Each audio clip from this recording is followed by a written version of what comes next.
Hello everybody, good evening and welcome to Essex Wildlife Trust's first ever live virtual event. My name is Bailey and I'm the campaigns officer here at Essex Wildlife Trust.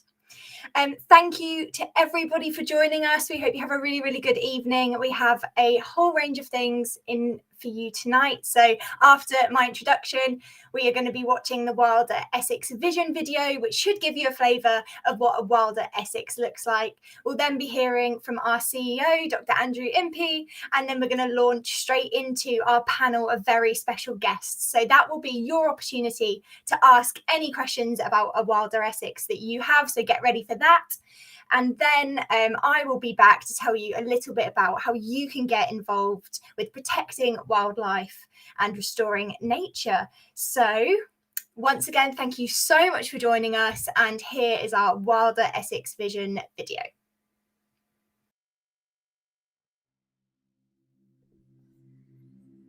We have entered the most vital decade for nature.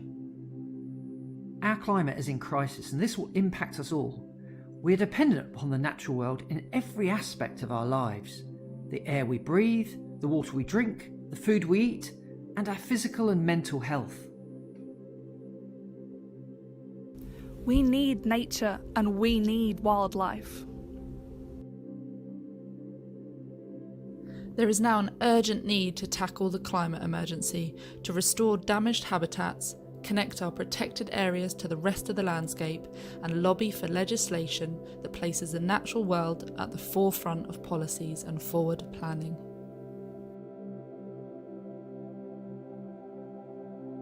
To stop the deterioration of our natural world in its tracks, we need to think globally while acting locally. What we need to create is a Wilder Essex, one where wildlife is thriving, every person has access to nature, and our habitats are all connected. Essex should be a safe haven for wildlife and an example to which other counties can aspire. Late spring mornings should ring out with the song of the nightingale. Our evenings should be illuminated by glowworms. Hedgehogs should be snuffling through our gardens, bees and butterflies should gently flutter by, and starlings should dance in the sky in their thousands. Every person should experience walking through a wildflower meadow brimming with insects and colours galore, or be able to stroll through an ancient woodland to the beat of a woodpecker's drum. The people of Essex need to experience all of the county's natural spectacles, and we need to ensure these will never be lost. Essex Wildlife Trust looks after more than 100 nature reserves, and these provide refuges for wildlife within our ever-growing society. Areas of natural heritage are protected for perpetuity, while previously discarded areas, including gravel works and landfill sites, have been brought back to life, creating new homes for wildlife. These nature reserves can be a lifeline for species, but we need wild spaces to be bigger, better and more joined up. We need to see 30% of land and sea protected for nature by 2030 to make this sustainable. From rivers to road verges, hedgerows to ponds and gardens to city parks, we need to create nature recovery networks that will restore our landscape and connect up the wild places. We need more gardens in Essex to become mini nature reserves and create these corridors that will not only help bring wildlife back, but help it become more resilient in the face of climate change. Creating a nature recovery network is not only about connecting our habitats for wildlife, but connecting people with wildlife and green spaces once again. The natural world never ceases to inspire. We need to see people of all ages and backgrounds engage with the natural world at every age and stage of life. Creating a Wilder Essex isn't just a vision, we know it's possible. If just 1 in 4 people in Essex are inspired to take action for wildlife, together as a movement we can create positive change for nature. There's a lot that needs to happen, but we are ambitious for our county's future. We all have a role to play in protecting what's important to us. Please help us to create a Wilder Essex for our wildlife, our well-being and our future.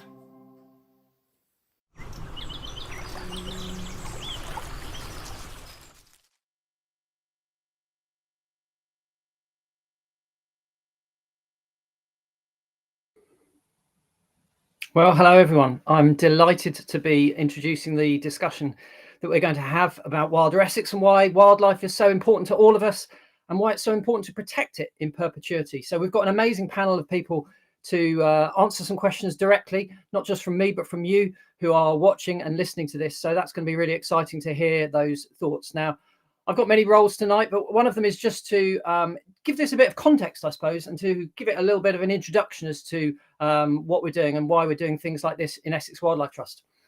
Some of you will already know this, so apologies if I'm preaching to the converted. I hope many of you are converted already, but the Essex Wildlife Trust is one of 46 wildlife trusts in the UK, part of the Wildlife Trust movement. And conservation, I suppose, in general, started towards the start of the 20th century, and particularly the Wildlife Trust movement.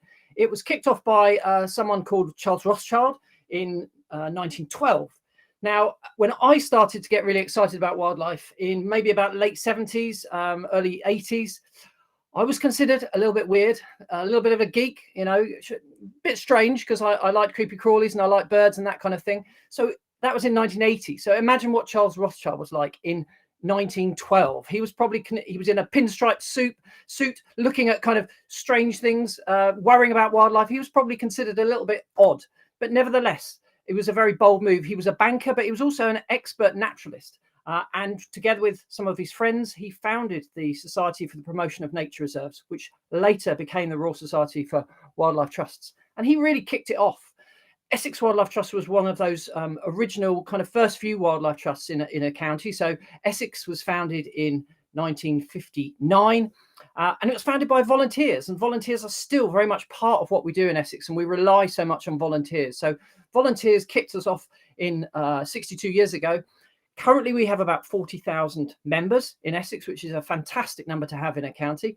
We have the best part of 100 reserves. That's looking after about 8,500 acres of land. We have 11 nature discovery centres. We're lucky enough to have about 1.25 million visitors each year coming to those nature discovery centres. And we access and really engage with about 70,000 children each year through our education events. So we're very proud of what we do in Essex, and I think we're really kind of delivering some fantastic things. But we do live in, unfortunately, a very developed county in Essex. We have a lot of pressures. We have a lot of housing pressures. There's big housing targets. There's big road infrastructure projects that are going on. But also we have, a nuclear power station, dare I say, which is on the cards. And that's, quite a worry for us in Essex at the minute. So there's really quite a lot of pressure going on at the minute. But we have a 5-year plan. We've got vision of how we do things. We have a lot of high level objectives and a lot of goals, as you would imagine, associated with that plan. But basically the two main pillars that we have are a protect and an inspire pillar. And we deliver a lot of the work against those pillars. And we have some fantastic projects and some fantastic initiatives that we're doing at the minute. And I just want to kind of talk through just a few of those things. So in Essex, we have an amazing coastline, the longest coastline of any county in England. And we do a salt marsh restoration project across a large part of that coast. Some managed realignment projects where we actually breach the seawall and we create new intertidal habitat.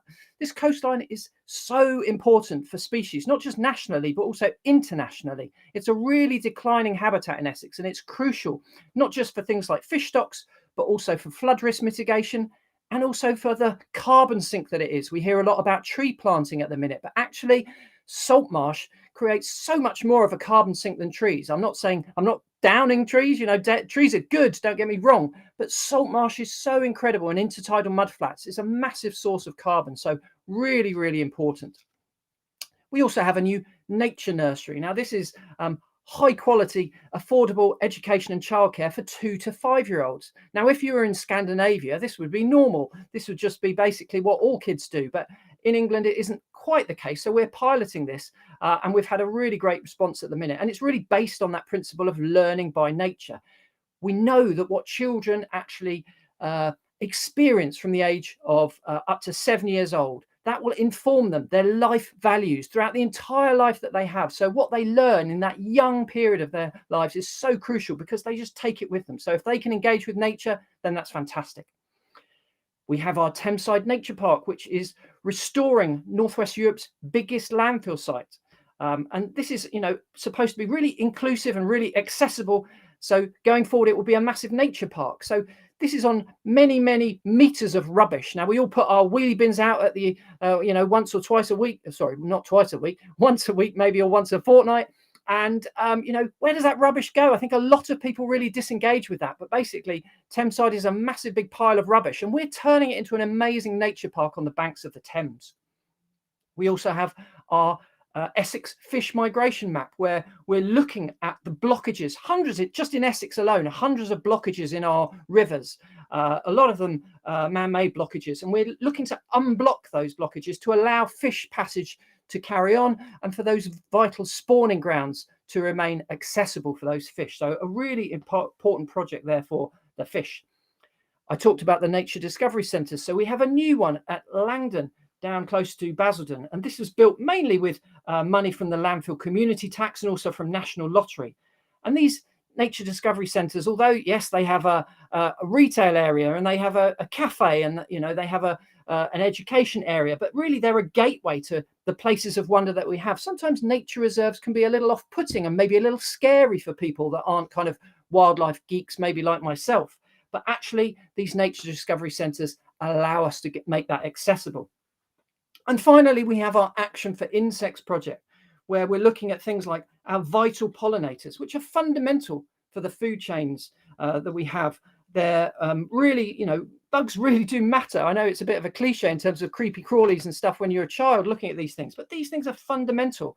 We've also had our Big Wild Seed Sow, where we're looking at actually creating those areas of wildflower-rich meadows where all of these insect pollinators can actually survive. So habitat creation is a really important part of what we're doing. So they're just some of the many projects that we're doing, and it's really exciting to actually be able to describe some of those, and they're having a real effect already. We can see the difference that those are making. And I talked about protect and inspire, and really central to this is our vision of a county rich in wildlife with people connected to nature. But that could even be distilled, I think, a little bit smaller than that into two words, and that's Wilder Essex and the initiative and the campaign that we have there. And that's really, it's about making space for nature. It's about preventing further declines, not just in rare species, but also in abundant species. It's about restoring those habitats. It's about having connections between nature, so habitats connected so species can freely move between those habitats. It's about connecting people with nature, and it's about having that natural capital. So I talked about the pollinators, but also the clean air, the clean water, the soil security, all of these things that are fundamental. It's about making sure that they're embedded within those policies and decisions going forward. You've already heard in the video about our 30 by 30 campaign for 30% of land and sea to be protected and connected by 2030. Also our 1 in 4 initiative of having 1 in 4 people in Essex, but not just in Essex, throughout the entire Wildlife Trust movement, taking action for wildlife. And we haven't just plucked 1 in 4 out of the air. There is a lot of research to suggest that if you can get about 25% of the population doing things, then that starts to be a tipping point whereby it starts to have its own momentum and starts to really, dare I say, snowball and really gather some pace. So 1 in 4 is a crucial thing. If we can get 1 in 4 people taking action, then that's really wonderful.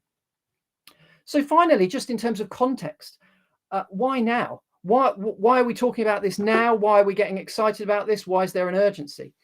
Now that we know that, unfortunately, we live in one of the most nature depleted countries in the world. And please don't get fooled by any politician that says the UK or England is leading the world. We're not leading the world. We are one of the most nature depleted countries in the world. And I don't say that to depress you, but it's important that we have that kind of context. But we have a new environment bill, which is very, very exciting. It's the first real piece of environmental legislation of any significance, maybe for the last 2 decades, in which case we had a politician, not just a politician, we had the Prime Minister talking in the House of Commons about the environment for the first time in 17 years. That was a massive event. So the environment is now really front and center, and we have this groundbreaking piece of legislation which will give us a framework with which to put nature's recovery at the center of those decisions. We've obviously, it won't have escaped your mind, we've had COP26 recently in Glasgow, and we've had all of the countries come together and make these commitments and promises to tackling not just the climate emergency but the ecological emergency as well. And there's been a lot said about that, and we might pick up on that on some of the questions and some of the targets that we have, and whether indeed our panel believe it was a good thing. I don't think they'll think it's a bad thing, but do they think it went far enough? Are they convinced about that?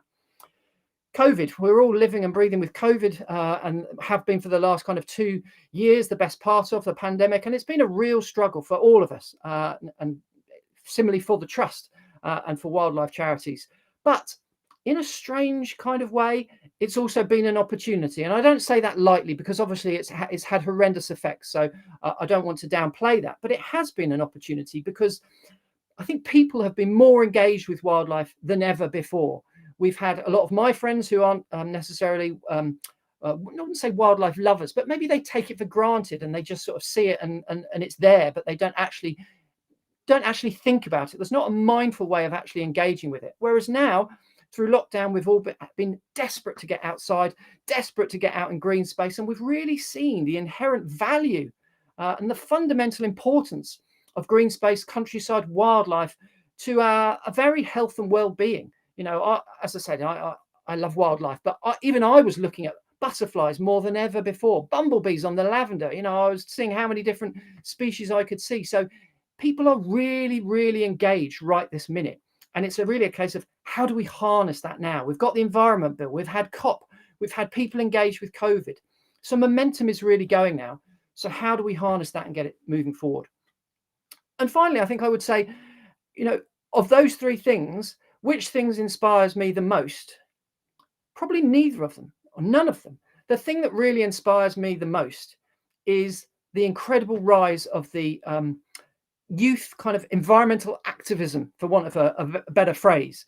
The way that young people around the globe have really become so engaged with wildlife, with conservation, with concern around our natural history. And people, you know, like Greta Thunberg, who gets so much publicity, quite rightfully so, but now we have thousands of Gretas popping up all over the world, and it's so inspiring to me. You know, I haven't been to Number 10, I haven't been to the White House, I haven't been to, you know, global conferences, whereas young activists have and will do in the future, and they are really having a voice now. So it's these young people who are really having an influence and are really inspiring me to believe finally things are changing. When as I said, when I started in 1980, it was always the next generation was going to solve it. Then when I went to university, the next generation is going to solve it. Then I had my first job. The next generation was still going to solve it. And this was like a crack record. And this has been a crack record, I would say, probably for the last 30 or 40 years. Some people may say even longer. But now I truly believe that we are at a stage where actually young people have the knowledge, they have the momentum, they have the influence, they have the numbers, and they have the passion, and they have the opportunity to really, really be influential now. And for me, that's why it's so exciting. And that's why Essex Wildlife Trust is so excited to have an event like this evening. And we'll have many events like this going forward, to actually hear from young people, to hear questions from young people, to hear about how we can engage, how we can kind of help facilitate your voice, how you can work with us, how you can guide and steer people, and how you can influence, and actually how we can all have that shared responsibility to drive things forward. So really, for me, I'm really excited to hear some of the questions tonight, to hear from the panel, and to really hear kind of thoughts from young people about what they think about the future. Because I've got one perspective. I don't know if that's the right perspective or if it's the wrong perspective. That's my perspective. So let's hear from everyone else. So I'm going to introduce the panel. Well, I'm actually going to let them introduce themselves, because I think that's better. But we'll go through them one by one.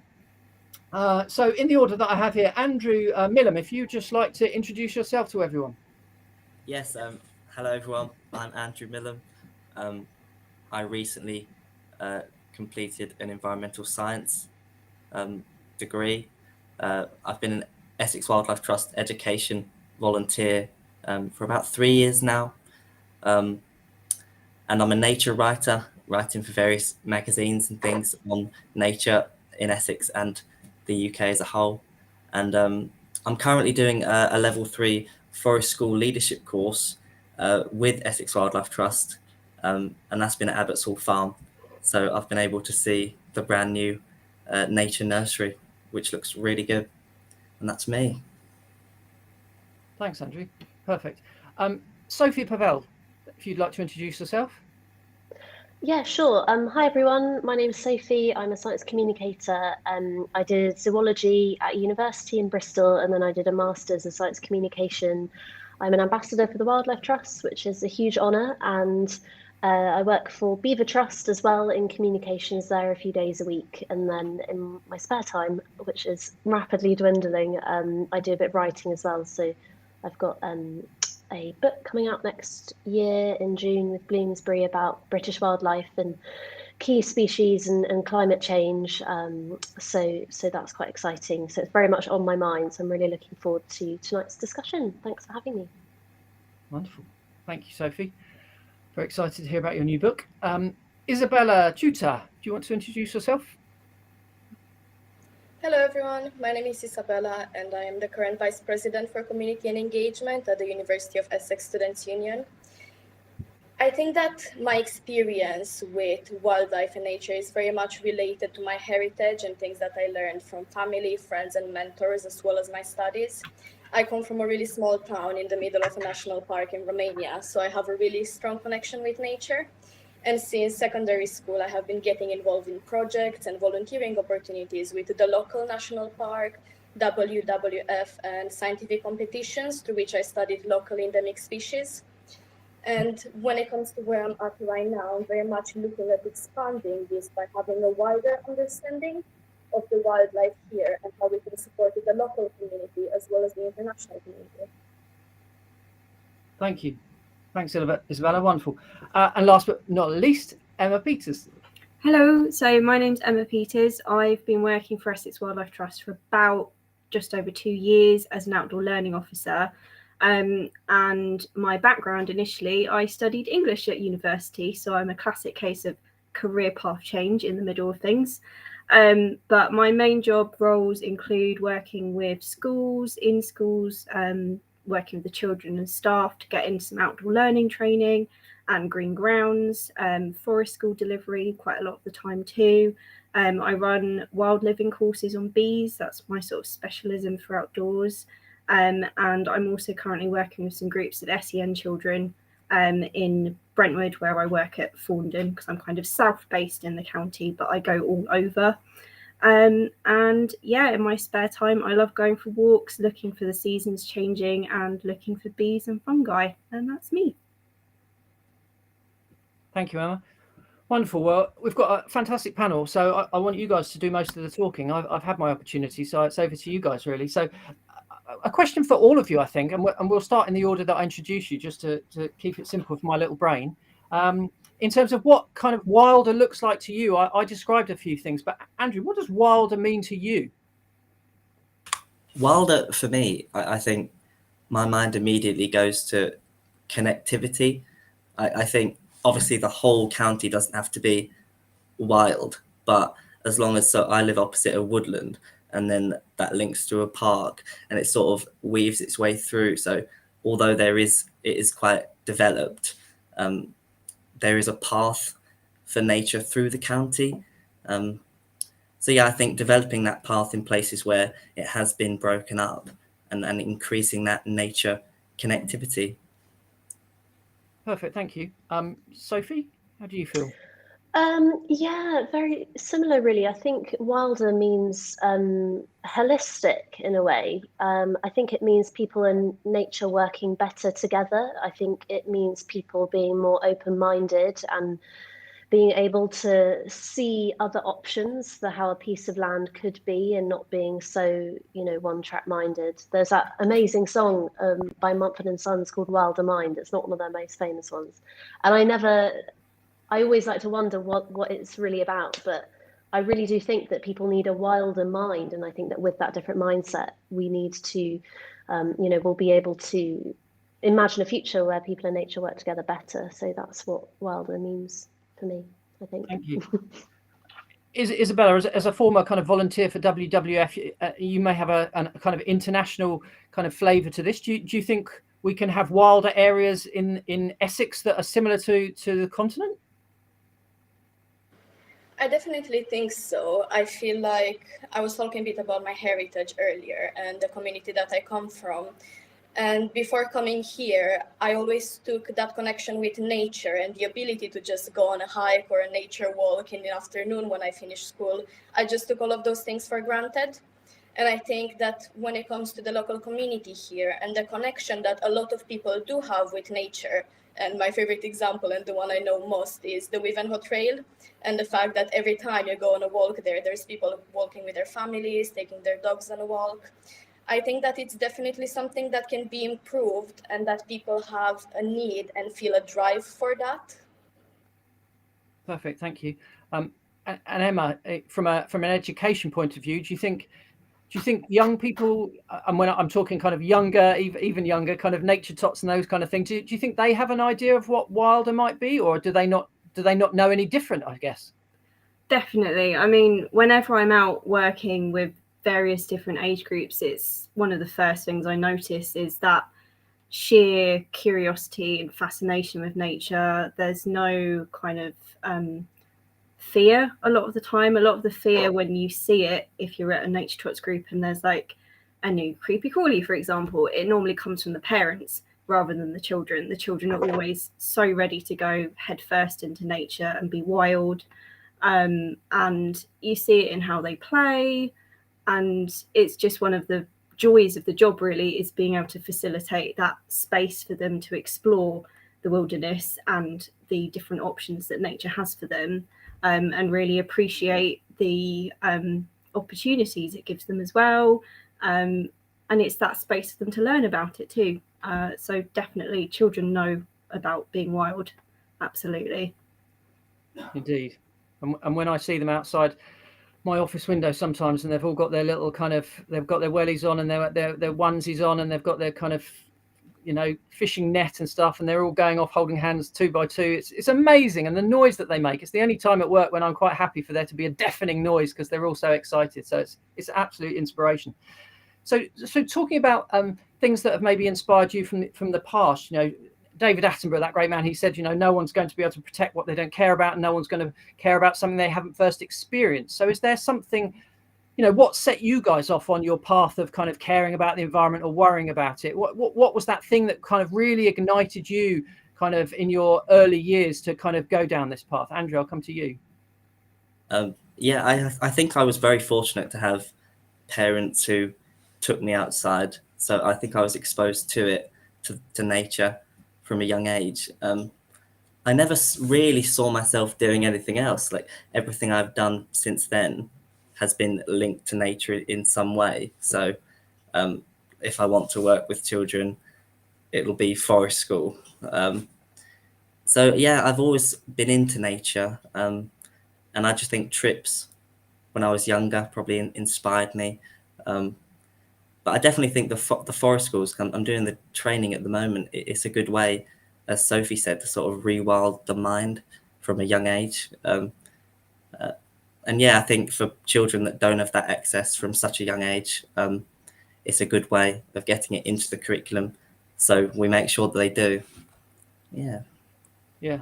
I love rewild the mind. If we're not using that already, then we definitely have to. Sophie, what about you? What really got you kind of firing in terms of wildlife conservation or zoology? Not anything specific. I always loved animals and I always loved being outside, but a bit like Andrew, and also was really struck by what Isabella was saying in terms of taking for granted being able to access things on your doorstep and after school, and just being so ingrained into your daily routine. I live in Devon and I'm very near beautiful coastline and Dartmoor National Park and things, and a bit like Andrew, I was very lucky to have parents who, it was just kind of that's what we did at the weekend, and we didn't really go abroad. We just explored the UK and went to Scotland and Wales and the Lake District and stuff. And I think only now I'm older have I realised how fundamental that is to my happiness, and I think my mental well-being. And then I think now, as more science and data is coming out showing how the world is in such dire straits, the idea of those things that have kept me kind of happy and healthy growing up, the idea of them being lost, I think is a huge wake-up call. And I think that, combined with youth movement and the incredible communications and kind of the big drive to do something about it, I think has really inspired me. But there was never one moment. I think it's actually reflecting on how much of a part of my life it's kind of boosted. Thank you. Isabella, anything from you? Yeah, I think for me it's mostly two things. My connection to nature is something that I developed from a really young age due to my family. I also spent a lot of my time as a child on a farm, so I really got to have that direct experience of being outside, playing in the mud, and not getting told off for doing so, which is something that I think a lot of kids experience. But when it comes to wildlife and conservation and actually having the words to describe the things that we're experiencing and the things that our world is going through right now, I was part of a WWF-funded youth group in my local area, which had a lot of information about how things are in the world in general, but it was also tailored to my local community as well. Okay, lovely. And Emma, what about you? So I also was a child that was found in the mud. I think I was mainly in dungarees rather than dresses because there was just no point putting me in anything nice. I would just be digging around looking for worms. And yeah, it was all we did when we were children, because there were three of us, and it was a nice cheap option as well to go to the woods for free every week to go for a walk, things like that. So I was just so used to camping and my time in girl guiding as well. It was a lot of being outside for that, and all of those experiences have just really cemented that being outside is just good for me mentally as well, as Sophie said. And it's quite easy sometimes with all of the news and everything at the moment when I'm reading it to take it in and think like, oh, what difference could I make? But having this job and knowing that I'm at least reaching out to some children and making a difference to those children and hopefully cementing a bit of nature for them in their early stages makes it feel a little bit better, because it can be very overwhelming at the moment, as I'm sure everyone else here can feel with everything going on. And Emma, in terms of influencing those children, are there things that you found what are the best ways that you found, I guess, of influencing them, influencing them up in a positive way, obviously, but what works does it vary with different age groups? Yeah, so the main thing with all children is the thing we always go back to, which is the practice of play. It's making sure they can play freely and explore themselves and their environment in the ways they want to, and they actually learn so much through play. And that's, as I'm sure Andrew is finding out through his training at Forest School, is one of the main Forest School ethoses, that it is just the technique of play. So that's the main thing for younger children and all the way up through primary school as well. But when you get to older children, and I definitely felt it when I was at school, you do get a little bit of a disconnect if you're not immediately guided towards something that you could do. But we have things like the Tendering Loves Conservation Project at the moment, which younger people can come and volunteer at. They've got some working party groups. You could get experience that way, meet fellow-minded people, be outside.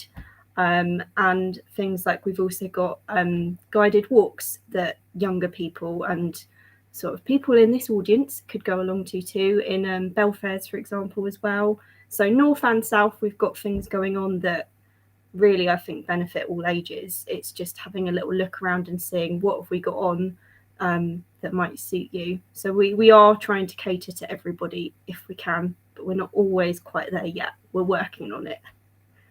Okay. And Isabella, you're obviously working at the Essex Uni at the minute, the Students' Union. There's a lot of pressure on students to kind of do this, do that, change this, change that, engage with this. How do we, from your experience, how do we engage kind of really positively and influentially with students who've got so much else on their mind? How do we captivate them? What has worked for you? So I think that when it comes to campaigns, events, or any initiatives, the best thing to do is to have students engaged from the start.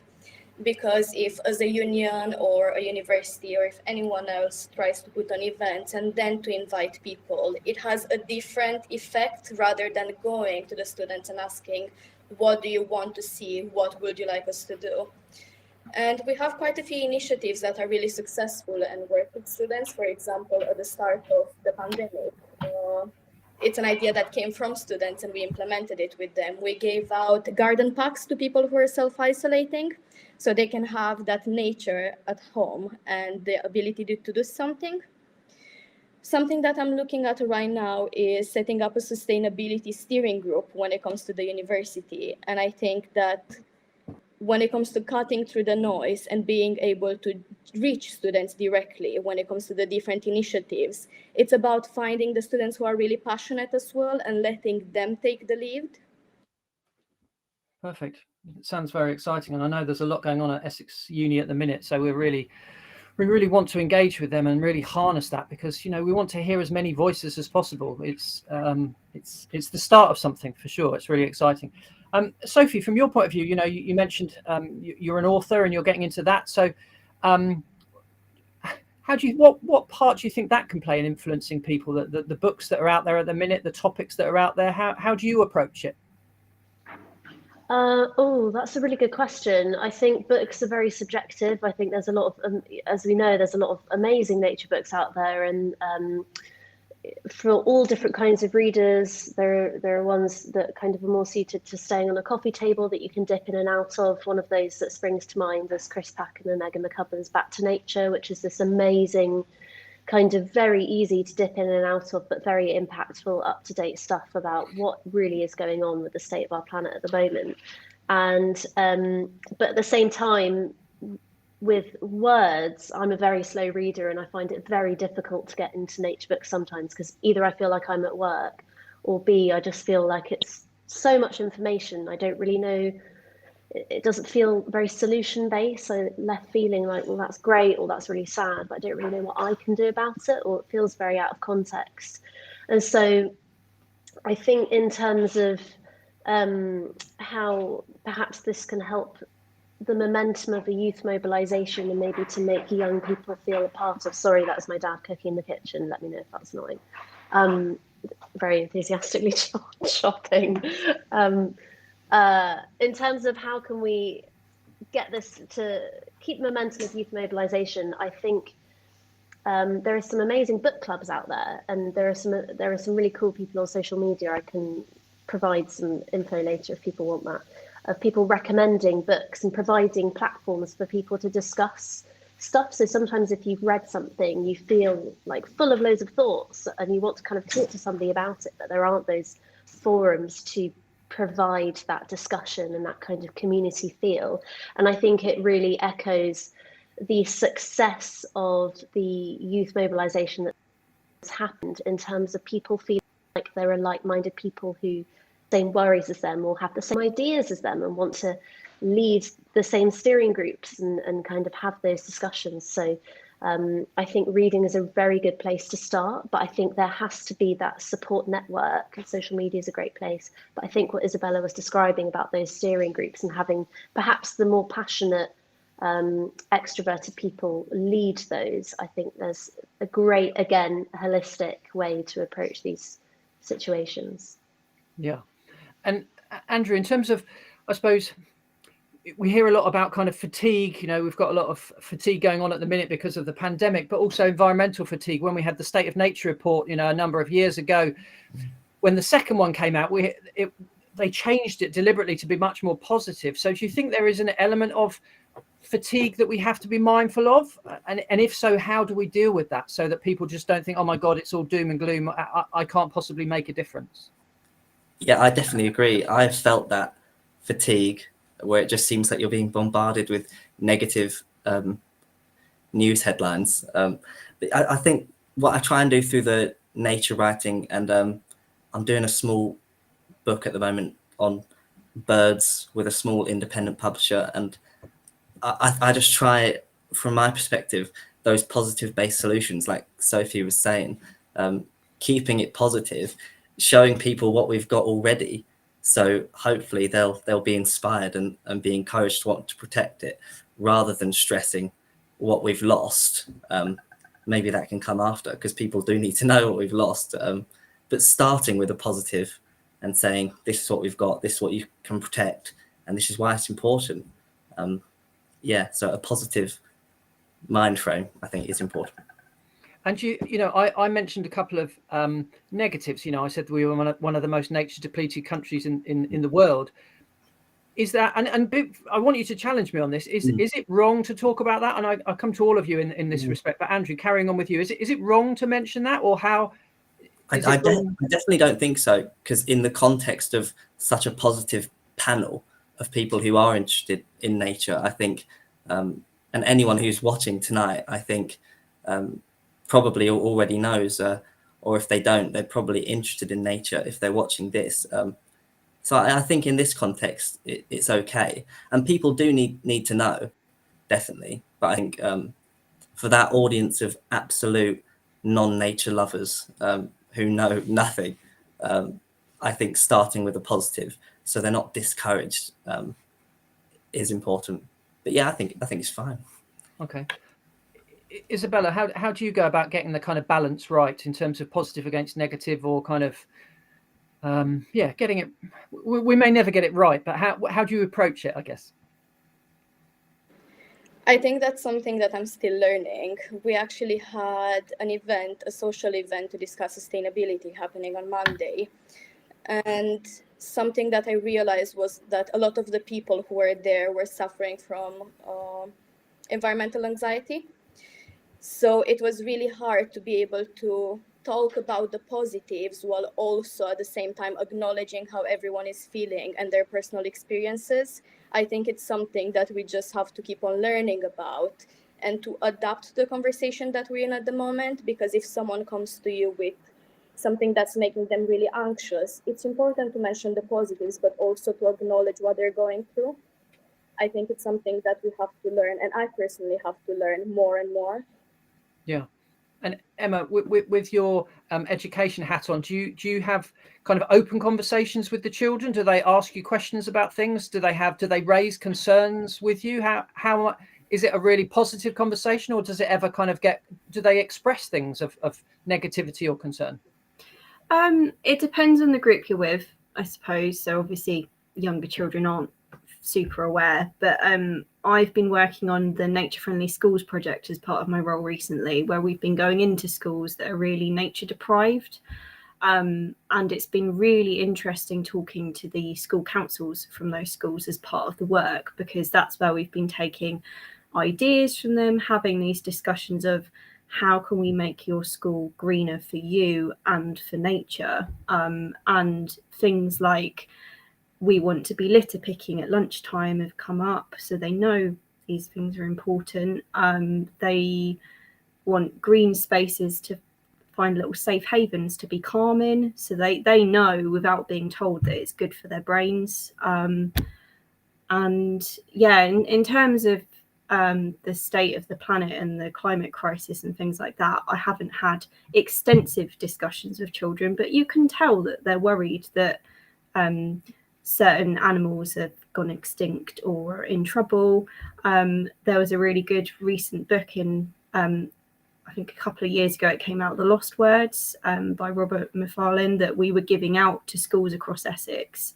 And that focused on different words from the Oxford Children's Dictionary, I believe, that had been taken out and replaced with things like broadband, Wi-Fi, things like that are just everyday to us now, but obviously wiping out things that are really important still to do with nature. So there could be a real disconnect for children that aren't aware of those things existing, and there's likely to be children that will be upset that those things have gone out of existence. But that is our chance then to step in and say, here's how we help what is still here, here's what we can do at this school or in your garden, or at home. And it does feel positive rather than negative. I never try and make it into a negative thing. It can feel very negative, and it can feel really sad that children are having to think about these things. It's not what I'd want for future generations to have to think about and be burdened with, but unfortunately some of it is going to be work that they're going to have to put in. So anything we can do now is fantastic, is kind of how I'm seeing it, and trying to keep with that positivity. Great.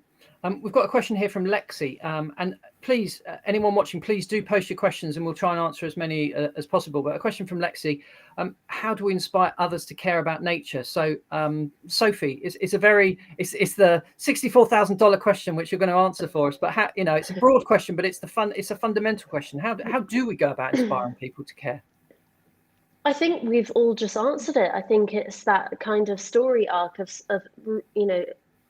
trying to especially engage those people who aren't already part of the conversation, or perhaps are curious but they don't really quite know how to make that first step. Using the positives, using what we already have to really engage and hook them in, and then once you've got their attention, show them the reality, tell them that the UK is one of the most nature depleted countries in the world, and then you've got their attention. So they're kind of like, oh, well, that's such a shame because I really care about that local patch, or I care about that park and I don't want it to go to waste, so how can I help? So it's kind of a textbook way, I feel, and it's, as you're hearing from Emma and the others, it's proven to be successful in terms of instilling activism and just care for the planet. But in terms of inspiring, there's endless things you can do, but I really do feel that the best place to start is just talking about it and normalizing it in conversation and making it okay, and not making it like a taboo word, or, oh, you can only participate if you actually know the latest paper that's come out, or the latest statistic, or the latest legislation that's about to pass through Parliament. I find that really intimidating. I don't know any of that stuff really, but I think just normalizing the conversation of nature is a part of us and we are a part of nature, and we need to help each other out if we want to continue to enjoy this planet, I think makes it a lot more accessible to a lot more people. And I think that way you can galvanize a much larger mobilization effort to look after it. Yeah, I think it's a really important point, well made, around normalizing it. It is about just making it, and as I said, I think that's what COVID has done in terms of conservation, because we're so engaged now with just very, very simple things. I talked about sitting next to lavender looking at bumblebees. I was sat there for 25 minutes. I didn't even realize the time had gone because I was so sort of transfixed. Andrew, from your point of view, how would you normalize it, or how have you normalized it through your kind of either through your writing or your media work? Yeah, I think in terms of just inspiring others, obviously the writing through people you don't know, but starting with the people you do know in person, getting them outside, taking them outside to experience nature, because if they never have really taken a walk for the point of taking a walk through the woods, they might not understand why it's important to protect or what there is to protect. And if they're still not inspired after that, tell them the dangers and what will happen if we don't protect it. But start with trying to inspire them, I think. But with the writing, I think we have answered it.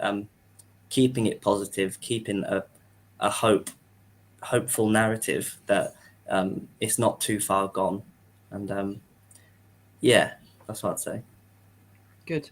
Yeah, and I love what you're saying. Sometimes it is just finding that little golden nugget of something. I remember telling a small child about a swift that I said it will fly to Africa and back and it won't even land.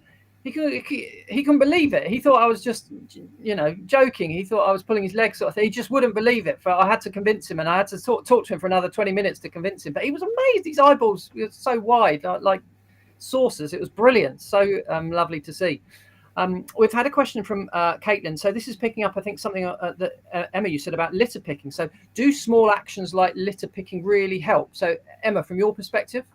Yeah, absolutely. I mean, one main example, it's not very nice to think about, but litter left in roadside birches and places like that, really small mammals get trapped inside them and will die, unfortunately. It's a really horrible way to go, but litter picking is a really, really easy and useful thing that you can do anywhere. I mean, if you're really well trained, you can start bringing a bin bag out with you if you go for your walks once you've engaged your family with nature. But it's, and it makes a visible difference. If you went to a beach and there was litter and there was plastic around you while you were sitting on that beach, if you took home, say, 15 pieces of plastic, you knew that there'd be 15 less pieces of plastic left on that beach. I mean, in forest school, the main thing we go to is that you kind of leave no trace. So if we apply that in other ways, it's how can we make sure that there's just no trace of us being there, full stop, and nature will benefit, as well as it being nicer to look at. So definitely keep litter picking. And Isabella, from your point of view, I mean, litter picking is one example, but there's many things that we do. I don't know, recycling is another one, but do the small, from your perspective, the small things, how do we make sure that those small things become meaningful, I suppose, and really resonate? I think that when it comes to those actions resonating with people in general, it depends on the community that you're from. They definitely make a big impact on things in general. But if you're from a smaller community and people are going to see you litter picking on their favorite trail, then it's going to be a direct impact. When it comes to bigger communities, people might not always notice it. And I think that it goes a bit back to something that you mentioned earlier in your speech about protecting and inspiring.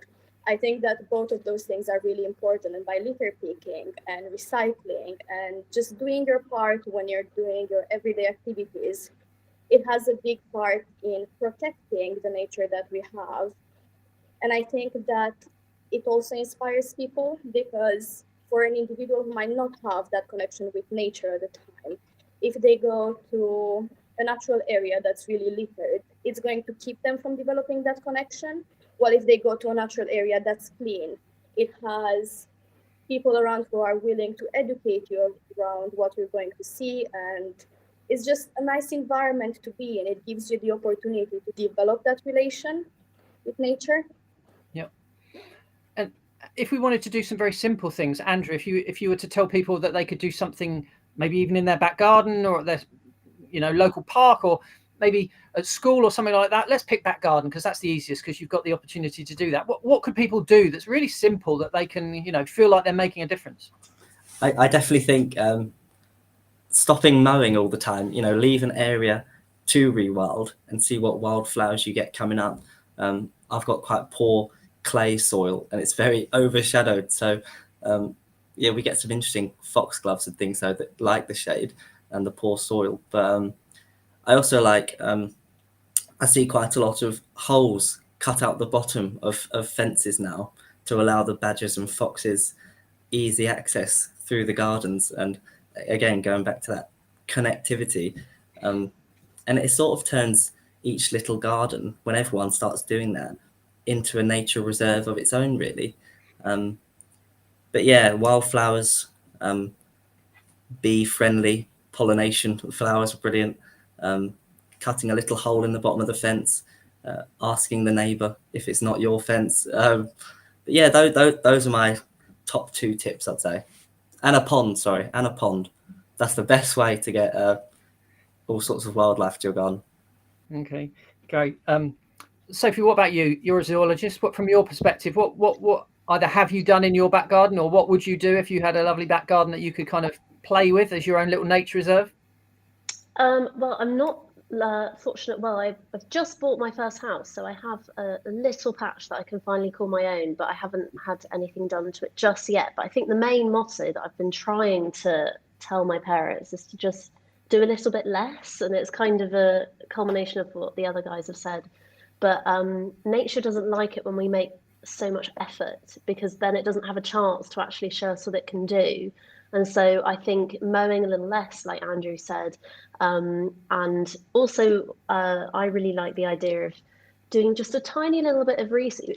Instead of putting effort into, say, mowing your lawn and making it look pretty, put the effort into doing a little bit of research and finding out what plants can support insects throughout the year, because a lot of insects have life cycles that need to be supported, or there's a lot of pollinators that might still be about and need a bit of pollen and nectar into the autumn and winter months. And it's very easy for us to assume that summer and spring are the very floral, supportive months for insects, and in many ways they are, but there's lots of different flowering plants and just vegetation that has a life in the winter.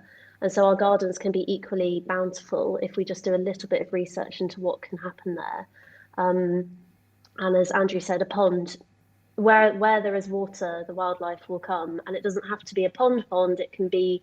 I made a pond during lockdown last year in an old plant pot, and it was literally like this big, and you just plugged it in the bottom so it didn't leak, filled it with a bit of gravel, and then I got a marsh marigold in there, and within literally a few weeks there were insect larvae and there were birds coming down for a drink, and there was a heat wave, and so doubled up as a little bird bath as well. And I just became obsessed with it. Like, I just couldn't wait to see what had found it. And yes, you can buy all sorts of kit as well for finding, like fancy moth traps and stuff, but you can also find out what moths visit your garden by using the old egg box method. And I think the Wildlife Trust has a few DIY kits on how to make your own at home. So there's tons of stuff, and I think you'll be surprised, even if you feel like you're the most anti-garden nature person, as in you just will be so bored by it. I dare you to do a couple of these things and not very quickly become quite obsessed. Yeah, I completely agree. We had Essex Wildlife Trust had a thing called Wildlife TV over the first kind of period of lockdown, and we were basically getting all of our staff to kind of make little videos of things. And I got quite obsessed with bird baths, and I made my own bird bath out of a dustbin lid. I know we all have wheelie bins these days, but an old dustbin. It was a plastic dustbin. Turned the lid upside down, filled it with water, and I counted. Well, I didn't count. I timed it. 8 minutes, and there was a blackbird in the middle of the bath having a bath. 8 minutes, and it was in my bird bath. It was that quick. So sometimes something very stupid and simple, and actually sit back, set yourself a little challenge. And also, I think, we've all got smartphones now, filming things as well. You can get really obsessed with it. I was filming all of the birds in the bird bath, how many species I'd got. It was so much fun and really engaging. You can get completely captivated by it. But we spoke about Wilder Essex. So I kind of think, Isabella, from your point of view, Toby has asked, where are some of the wildest parts of Essex? So from your perspective, what do you think is wild part of Essex? And let's keep it wildlife wild. I wish I knew. As an international student, I didn't really have the opportunity to explore Essex that much. I feel like many times what happens when you come and study abroad is you get really caught up on the campus community. And when you're given the opportunity, or you have people coming to you and asking, okay, do you want to go with me and explore this specific area? You go out of your way to do it, but it's really hard to go and do it yourself. So I would really like to hear about some really wild areas in Essex tonight, so I can go and explore them myself.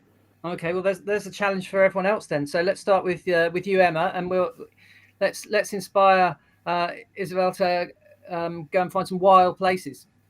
So I will state that I don't actually live in Essex, so it's mainly the places I know that exist for work. But one place that does spring to mind is Chafford. Our reserve at Chafford Gorges is amazing.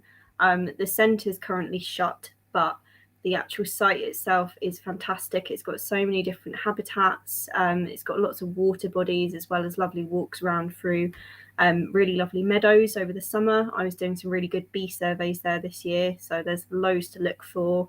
It's also really quiet, which is nice, because I think it's not many people go there other than dog walkers walking through and things. So it's a very peaceful spot to go and look for stuff and get inspired. And yeah, it's if you go to any of our reserve sites, so maybe have a browse through our website, see which other places we've got that might be nearer to you as well. But on there listed as well, I believe we have all of our smaller reserves which don't have a visitor centre. They are just as much worth visiting, because it's lovely patches of woodland or meadows, and areas with water as well. It just depends what you like. So there should be an area that would suit every taste in going for a walk and looking for stuff. Andrew, I might not ask Sophie. I think it might be a bit unfair as she's living in the southwest. But Andrew, what about you? I agree that there's a site to suit everyone's taste. I really like Tutri Island. I'm quite close to there. I think it's very wild and coastal. There's a new bird hide there actually, and there's plenty of avocets and stuff to look at. I really like the marshes at Tilbury Wick. They recently filmed an adaptation of The Essex Serpent, which is a 2016 book by Sarah Perry, and they used the marshes and everything on the Blackwater. So going to be checking that out. But yeah, I like Tolstoy. I think Hanningfield Reservoir and Abberton are very wild places. Obviously, with the water and the waders, you can't build on water, or at least I don't think you can. So they're always, very wild places. Yeah, and there's plenty of trails around there. Those are the places I like to go. Great. And I suppose, Sophie, from your point of view, let's move it on a little bit in terms of, we've heard about kind of COP, or I mentioned COP and climate change, and people hear about climate change and then they hear about the ecological crisis. I mean, are these things are they separate? Are they connected from your perspective? Should we think about them separately, or are they one in themselves? Again, it's a really good question. I think that from my perspective, I feel that people have separated them for too long, and either I was left kind of feeling, okay, am I worrying about climate change or am I worried about nature loss and biodiversity? But science has known for ages how inextricably linked these two phenomenons are. But I think it's just an example or a kind of opportunity for science communicators, like I guess everybody here is in their own way, to really step in and fill that gap and say, actually, climate change and biodiversity loss are unbelievably linked. It's all one and the same. We are part of that story as well as humans. We're just in another little cog in the wheel somewhere. And I think that, there are so many birds and insects, every single species, some element of its life is governed by the climate.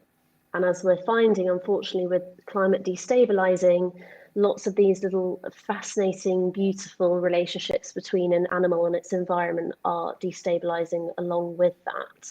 And I've been slightly frustrated at times, I guess, from the zoology point of view, that the whole climate change thing and the kind of really big, scary, intimidating phenomenon has almost overshadowed the fundamental things that are happening on the ground, in the trees, in the bushes, in the sea, in the rock pools, in the places that we know and love, because we're sort of told that it's climate change that we're worrying about, and not necessarily the fact that I'm not explaining this well, the destabilizing food web that is in our environment right now is a huge red flag and a warning system alarm bell that's going off. And so they all feed in together. But it's, when you look at it like that, it almost becomes more intimidating and hard to comprehend and difficult to know where you fit in to that system. And kind of, it's so easy to say, well, it's too big, I don't know what to do about it. So I think that's why these events are so great, because it's kind of a safe space to say, oh, okay, this is happening, this is real, they are linked, they kind of are in a feedback loop with each other. But what's so encouraging is that because climate change and biodiversity are inextricably linked, if one is restored, the other one should follow. So if we work on restoring nature and restoring those relationships and working with what we have and really solidifying that connectivity, we should stabilize the path that we're on at the moment. Cool, thank you. And obviously me and Emily are on the same page, because I kind of asked the same question that Emily has just posed in the chat. But Isabella, coming to you, the same kind of question. I mean, Emily asked, will solving the climate crisis in turn rectify nature loss, or do we need to focus on both, or just the climate crisis? So from your perspective, how do you see it? I think we need to focus on both. And it's interesting to hear that for a long time, those two topics and two types of activists by themselves as well have been kind of separated, because to me, they've never been presented as something that's separate. It's always been the same story, and about the fact that if we help wildlife and we have more wild areas, and if we care about nature, then we care about climate change, and it's going to help climate change as well.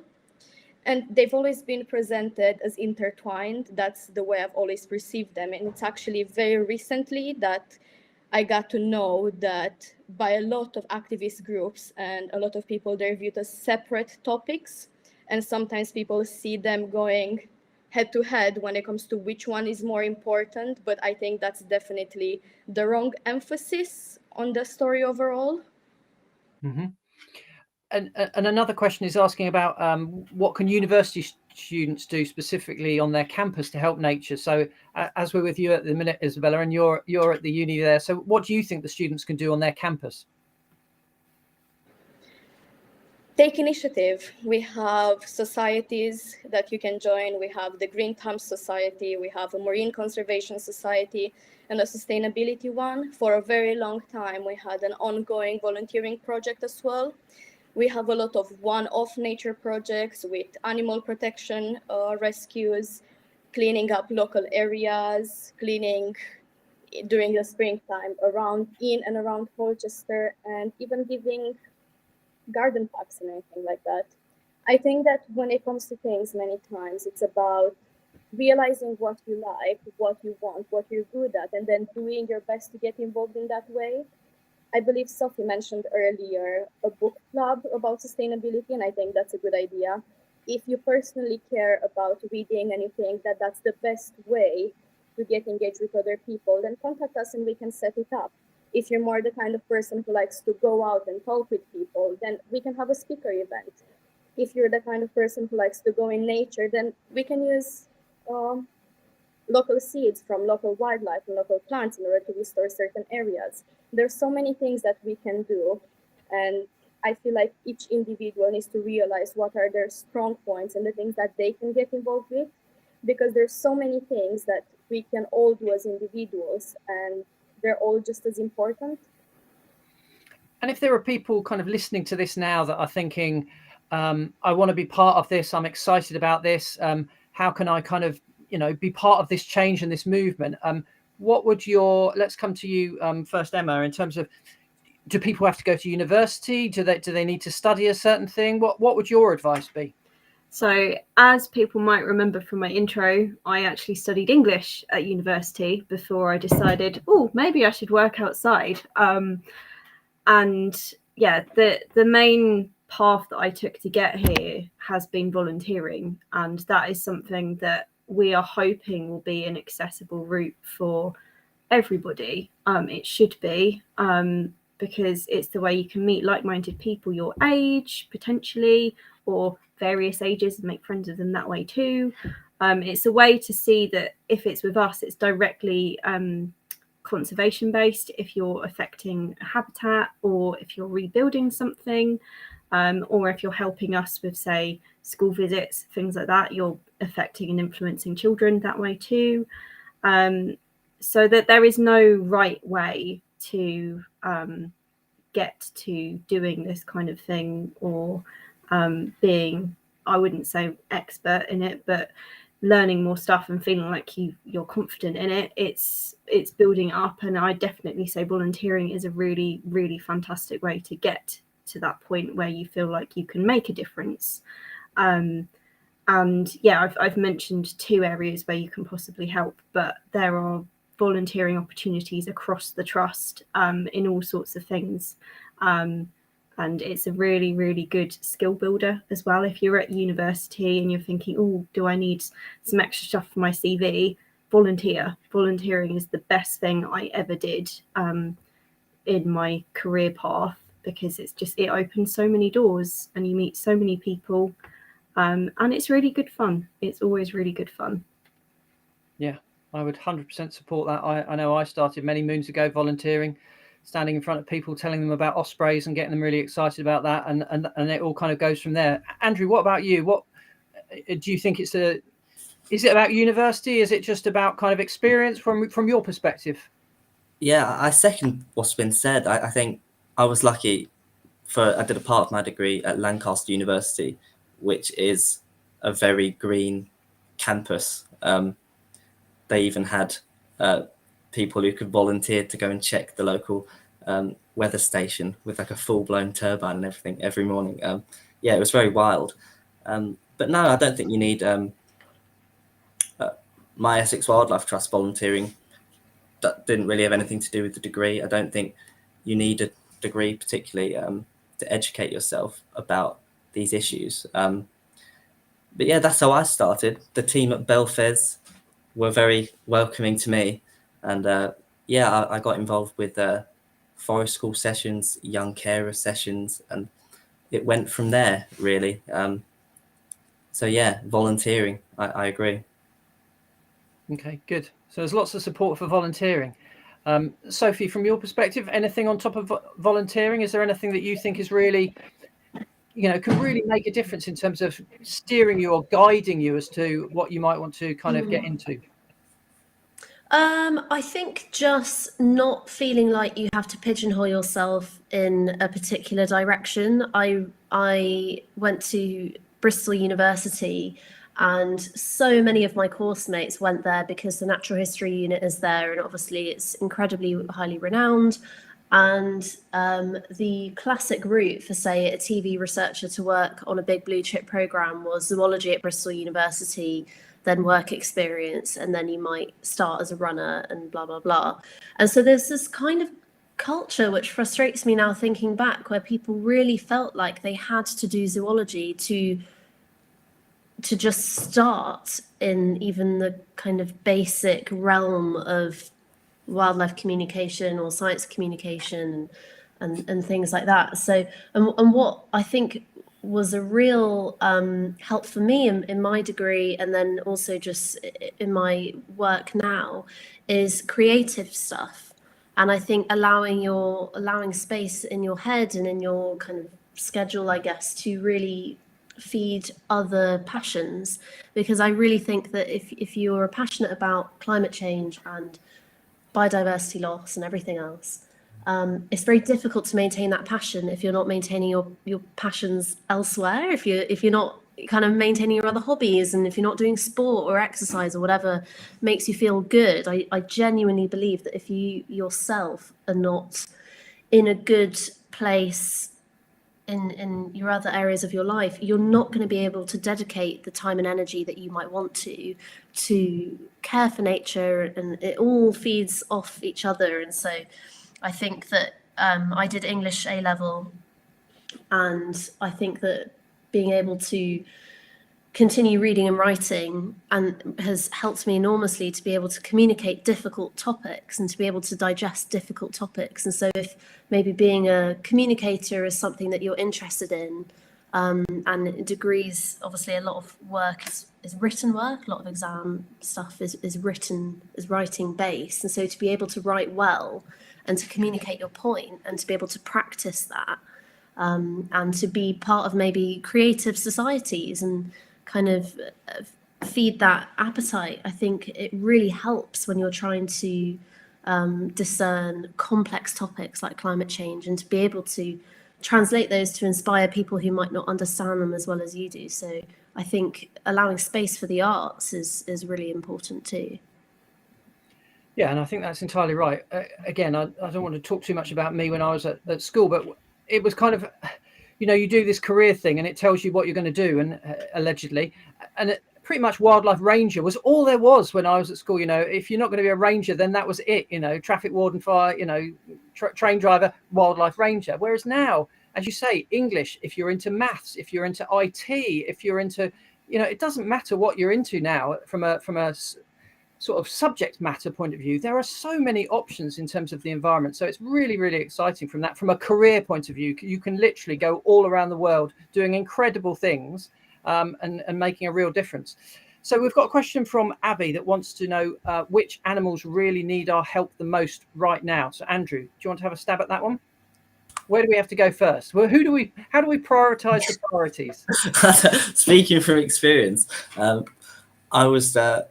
just finished a chapter about the lark, the skylark. So that's what's at the forefront of my mind at the moment. I think it was something like 70% was lost between like 1970 and 1990.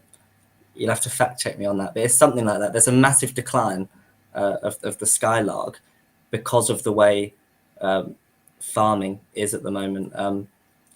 And changes wouldn't even be to the detriment of farming. So after the harvest, going into the winter, it's left what's called stubbles on the farmland, and skylarks use those to nest and also to feed on insects.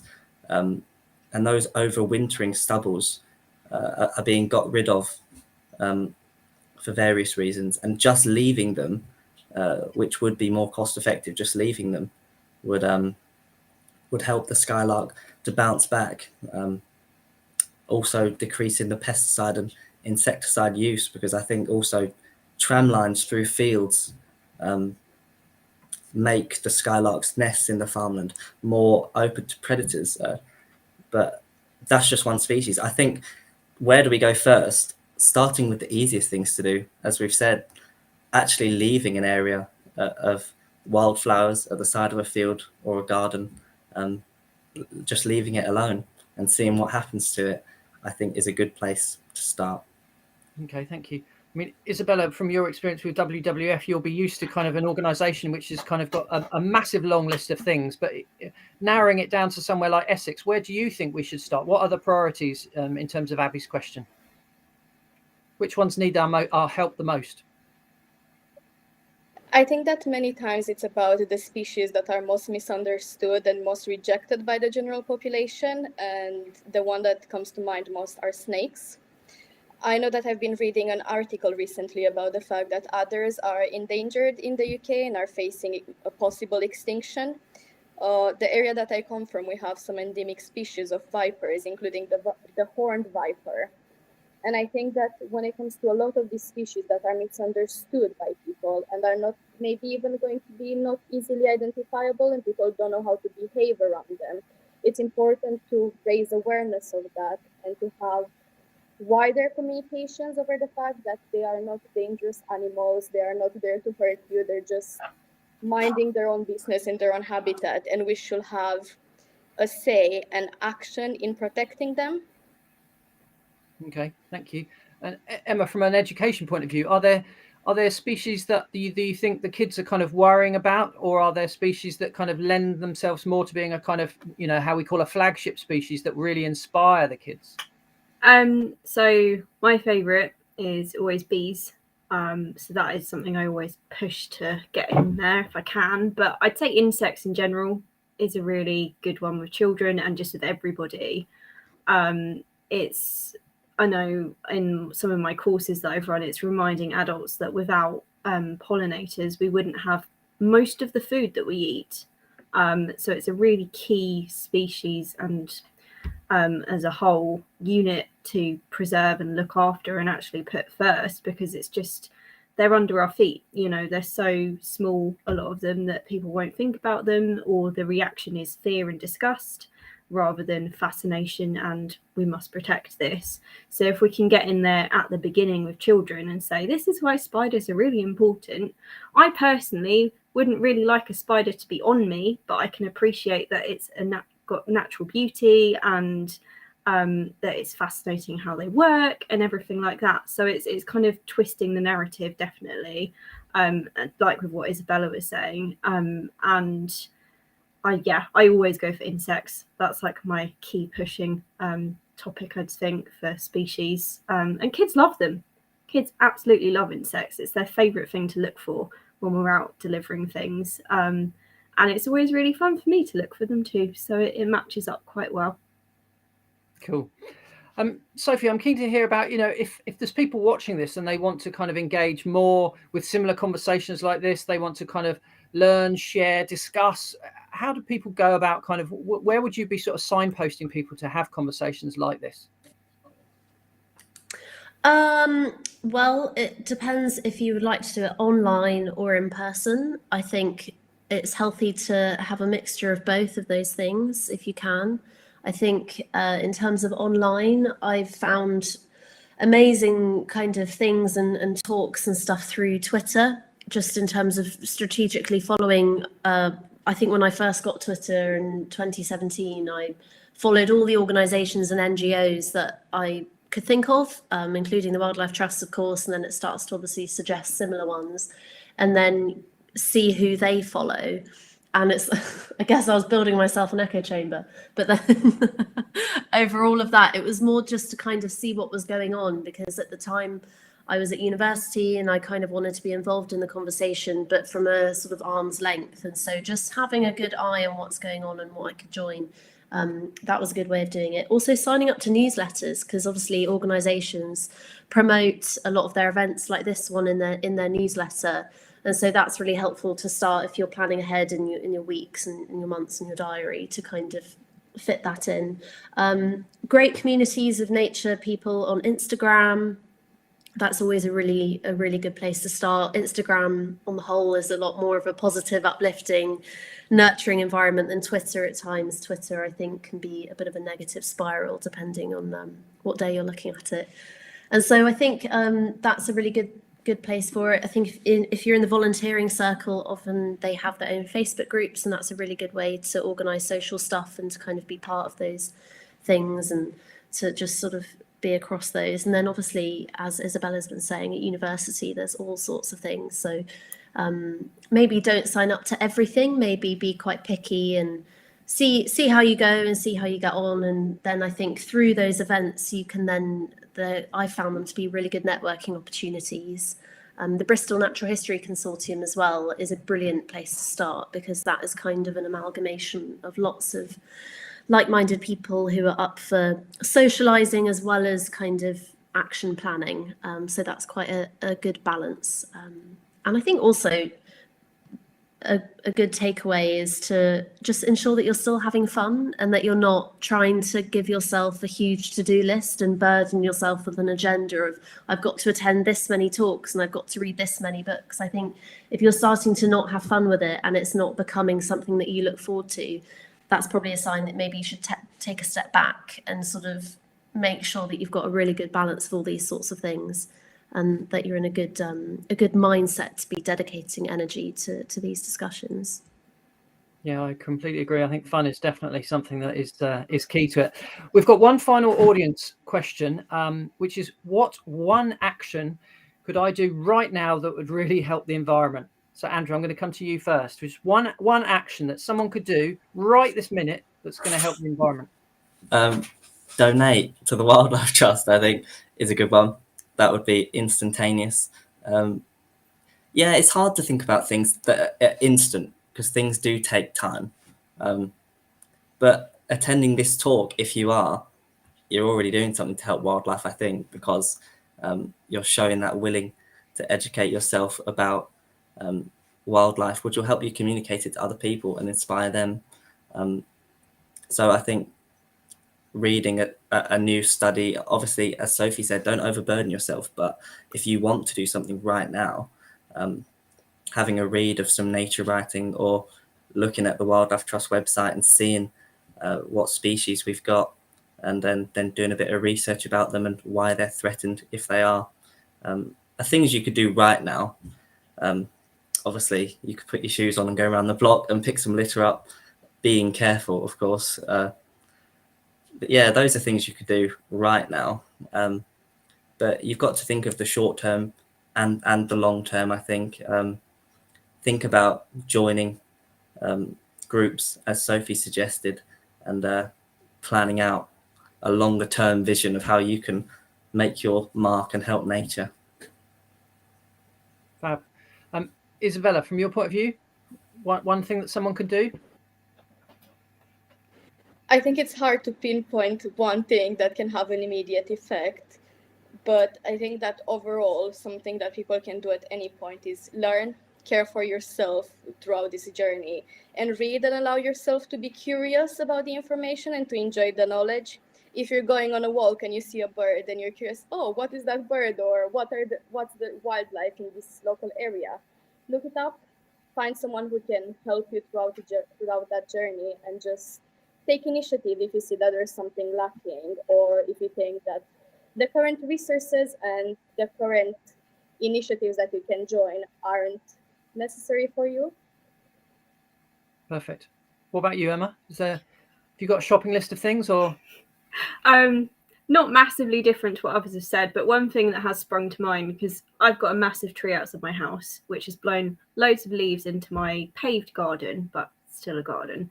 I'm thinking, can I make a nice leaf pile out of these things and see what I can support? So right now, that is what I might do this week. It's something that other people could do if you've got things in your immediate area that you could influence. It's what kind of habitats can you provide for the winter? That's what I'd be looking at. As well as right now, you could go away and look at where could I volunteer for the Essex Wildlife Trust, or what's my local visitor centre would be another nice one of where could you go for a walk. We are at the beginning of the week, obviously, but there's always the weekend to plan for. See where you can engage yourself and where you can go for a different adventure. That's what I'd be looking at. Yeah, wildlife adventure, you can't beat it. Sophie, from your point of view, have you got any pearls of wisdom in terms of things that people could do?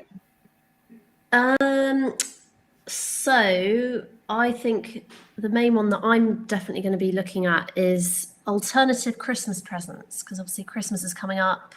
We are being bombarded with marketing and sales and Black Friday, Cyber Monday, blah, blah, blah. And it's really annoying, but we can't get away from it. And so my thing is maybe have a think about whether you could do something like Secret Santa in your family and maybe throw that thought out there where you just have to each get one gift instead of a gift for everybody. And I found in the past that actually most people heave a huge sigh of relief, because then that's a lot of stress off because they don't have to worry about getting presents for everybody. See if you can buy secondhand, buy local, maybe make presents. Could your presents be food related? Could you just spend instead of a day of shopping in town, could you spend a day making, I don't know, Christmas chutney or a Christmas jam and try something different, and maybe set a new standard or set an example in your family and around your friends of not buying stuff, but maybe buying time, and, you know, saying instead of buying you a present, Mum, I'd like to take you out for lunch and we'll go for a nice walk. And I probably would guarantee that she might enjoy that and maybe treasure that more than some socks. But yeah, maybe just have a think about how can you adapt your Christmas to be a bit less materialistic, because that's really bad for the environment. Good, I like that. Final question from me, just before we wrap up, and I'll ask this to everyone. I said right at the start that actually it was the kind of youth environmental activists and that was really inspiring me as an individual. So I kind of want to know what's inspiring you in terms of moving forward, in terms of your positivity, in terms of things that are going to happen, things that you want to see happening. Andrew, coming to you first, what are the things that are really kind of inspiring you at the minute? I do think it's the groups of young people that I'm seeing interested in nature. I'm part of a couple of groups, conservation organisations that are youth-based, and I've got whole networks of young people who are so fascinated with various forms of nature and different niches, and it's just brilliant. I was inspired to pick a very detailed one.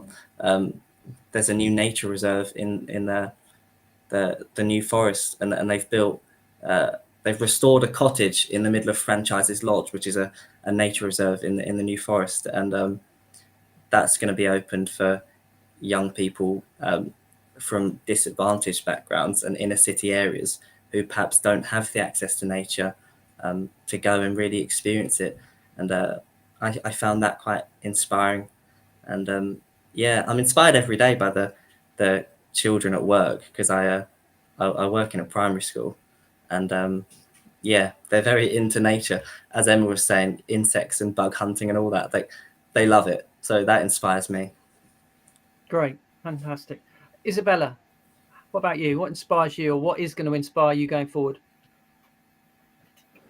I think it's mostly people, and the fact that there is such a variety of people from such different backgrounds who all have the same interest and the same goal to work towards a wilder earth in general, towards having more nature, a better connection to nature, and tackling the climate change.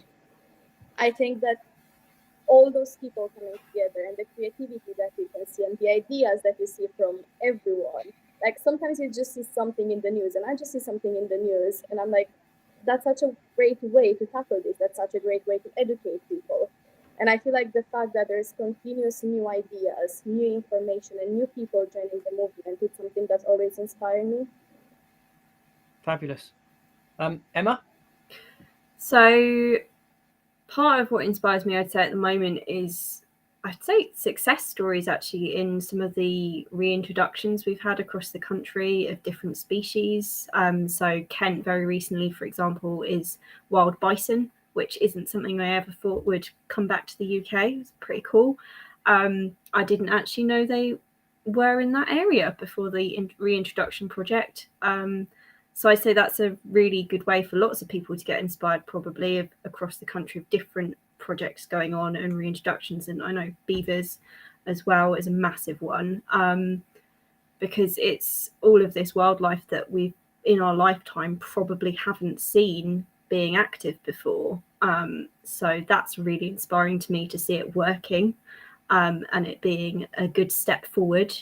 Otherwise, it is just, as Andrew is saying, the children I work with, it's so inspiring getting to see that passion and joy ignite in them when they've been out with us for a day, or we've been doing forest school for 2 hours in the woods, in the cold, or if it's been raining and you think, oh, I'm feeling a bit cold and chilly, surely they're feeling the same, but they'll be having the time of their lives, and they'll be so engaged, and hopefully keeping that experience with them forever. And it's that really just reminds me, this is why I do my job.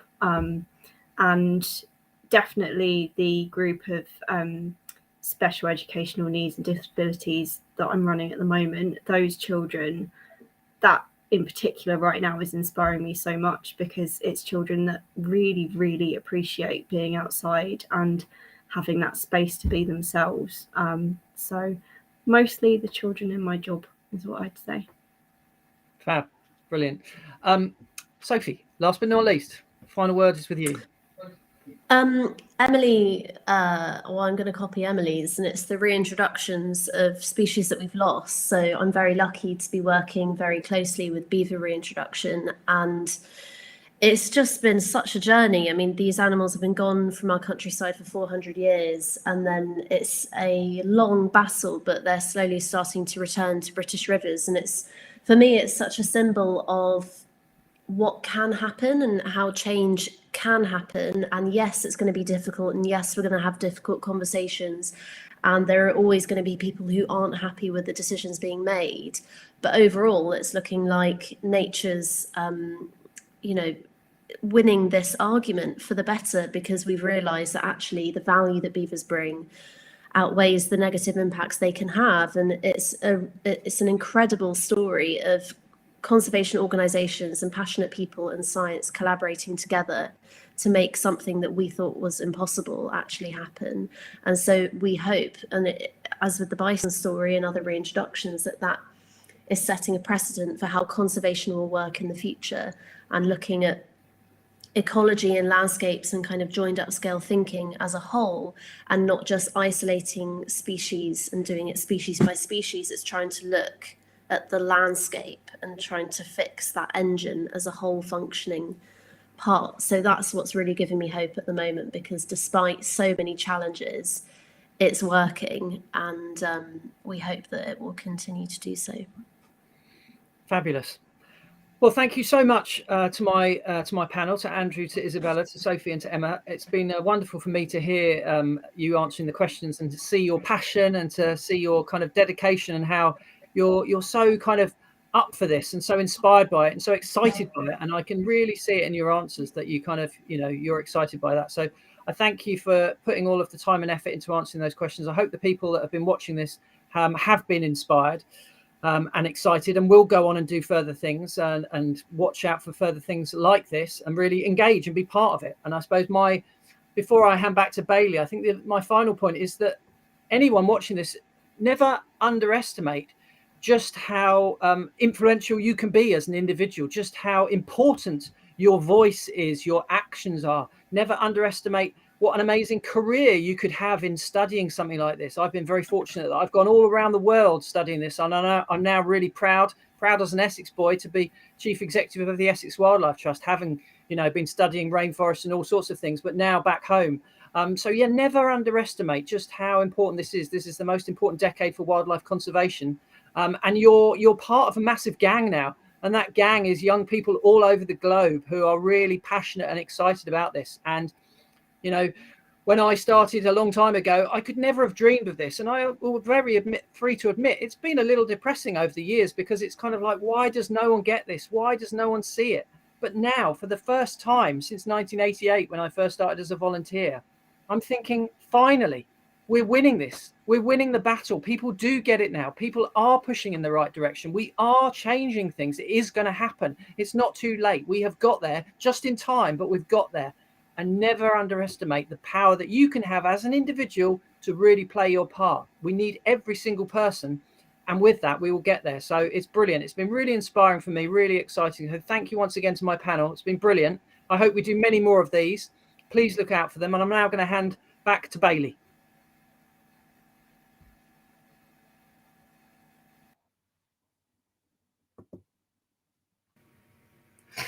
Hi, everybody. Thank you so much for that, Andrew, and all our panelists as well. That was amazing. The final thing that's left for me to do is to tell you how to get involved. So there's only one action from this event, only one thing, and it's super, super easy.